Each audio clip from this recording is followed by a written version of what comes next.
সম্পত্তির জন্য বৃদ্ধা মাকে গলায় ধারালো অস্ত্র দেখিয়ে ভয় দেখানোর অভিযোগ, ছেলের অত্যাচারে অতিষ্ঠ 97 বছরের বৃদ্ধা মা অবশেষে দ্বারস্থ হলেন শান্তিপুর পুলিশের।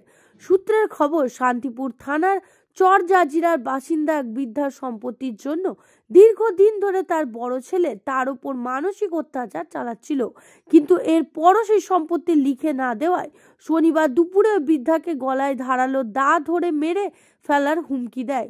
ঘটনায় আতঙ্কিত বৃদ্ধা শনিবার থেকে পাশের একটি বাড়িতে আশ্রয় নিয়েছেন। ঘটনায় ছেলের বিরুদ্ধে শান্তিপুর থানায় লিখিত অভিযোগ জানিয়েছেন ওই বৃদ্ধা। ঘটনার তদন্ত শুরু করেছে শান্তিপুর থানার পুলিশ। যদিও এই ঘটনা প্রকাশ্যে আসতেই এলাকায় তীব্র চাঞ্চল্যের সৃষ্টি হয়েছে।